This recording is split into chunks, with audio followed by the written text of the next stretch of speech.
So how did I end up on the side of this mountain?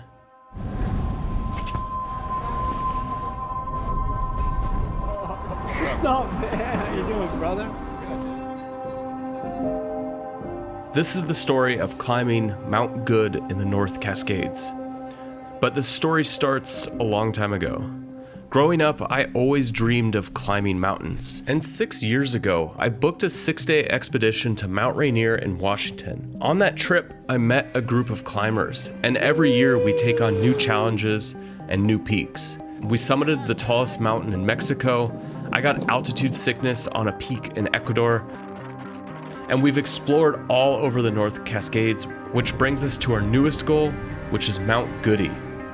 This mountain is the highest peak in the North Cascades National Park, standing at 9,220 feet tall. And even though that might seem short for a mountaineering objective, this peak is not an easy trip. This mountain can't be seen by any road. It's deep in the national park, and we have to hike a total of 36 miles in and out. And once we finally get on the mountain, we have to deal with waterfalls, glaciers, and the biggest challenge is a 3,000-foot rock wall to get to the summit. To put that in perspective, that's about the same size as El Capitan in Yosemite, which is higher than 2 Empire State Buildings stacked on top of each other. And one of the hardest aspects of this climb is that we have to carry all of our gear on our back because we go up one side of the mountain and come down the other.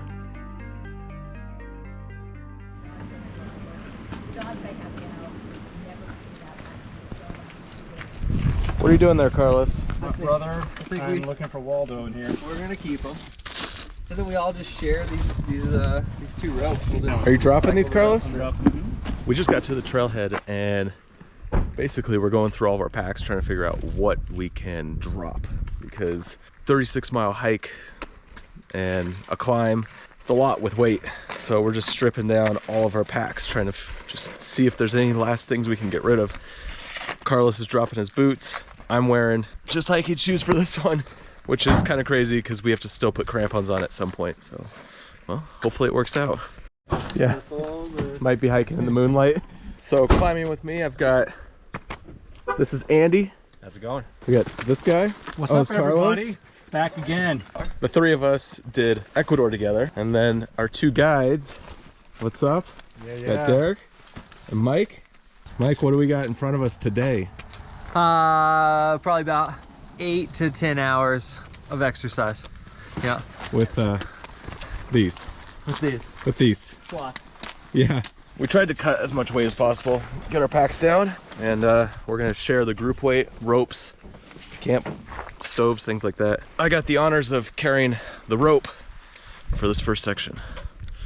Me and Mr. Derek here. Rope guys.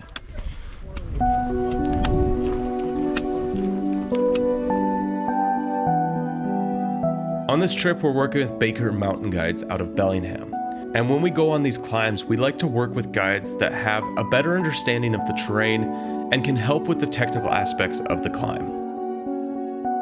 The first part of this hike is so cool. We just drove about half hour from the ranger station and pulled off at one of the spots along the road and just dropped down into this forest. And we have about 10 miles just of this, big trees, you know, little sections of meadows, rivers, just kind of in and out the forest here. And it's just so green.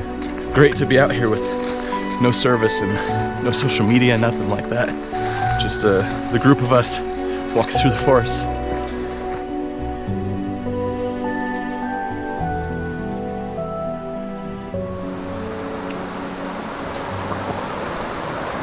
What do you think? I mean, I think we have to cross this. this is kind of one of the first things we gotta cross. It's a little bigger. There's a log over there. That could have been a log crossing, but it's broken in half. So we're gonna work our way down, see if there's another log crossing. But we basically have this river, Bear Creek. I guess it's a creek. And then hike a little bit further, another river crossing. And then we're getting pretty close to actually working our way up the mountain. First, we gotta get through all this.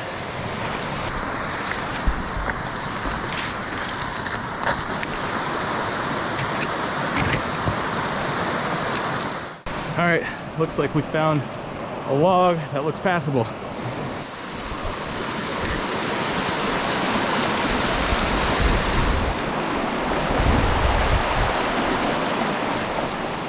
A little sketch. It was just a little sketch. All right, this is where we're getting water and chilling for a minute.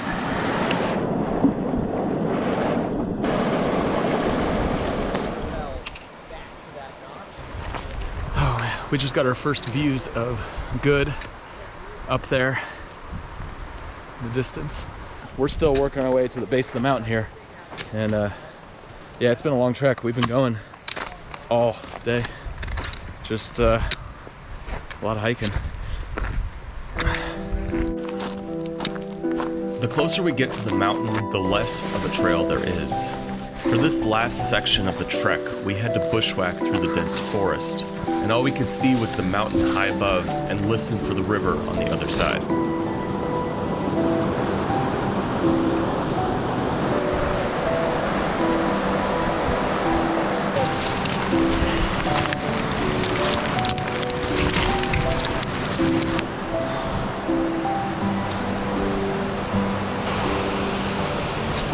Look at that. That is pretty incredible. This section is basically climbing this ridge line here and trying to get out of this valley to get up to our campsite. Basically, we're climbing right next to this massive waterfall, and yeah, a little tricky. You first. Okay, I'm first.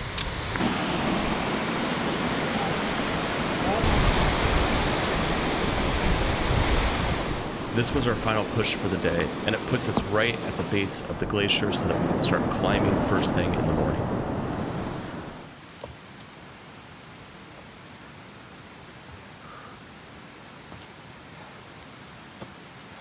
How you feeling?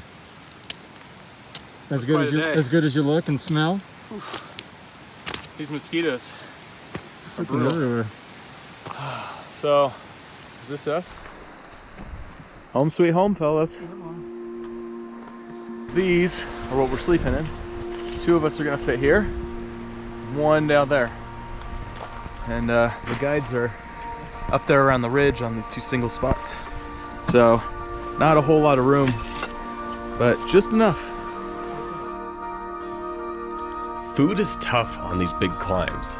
You need to bring enough calories to keep you going, but weight is also an issue. So for most of our dinners, we're eating freeze-dried meals. The most cooking that we do on these mountains is just boiling water.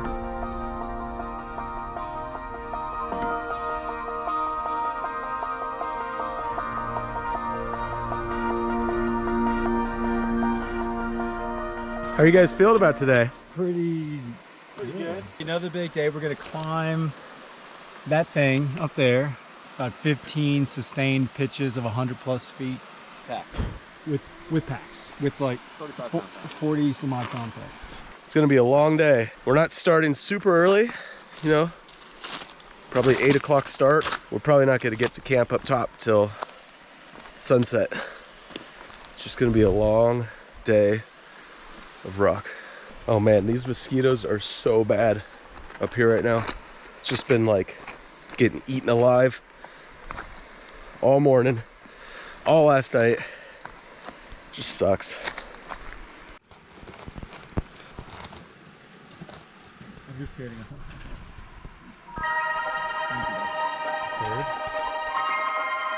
We lucked out with the perfect weather for our summit push, allowing us to not have a typical alpine start, which could be as early as midnight. So we got our packs ready and strapped on our crampons to tackle the glacier first.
last few pitches to the summit.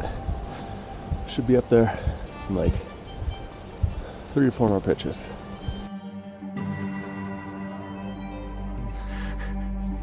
So those last few steps. You can do it.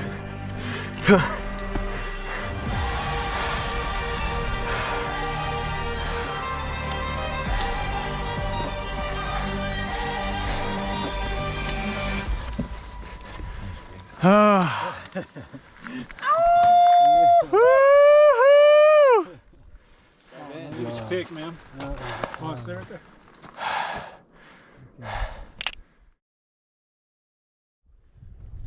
We made it. Look at this.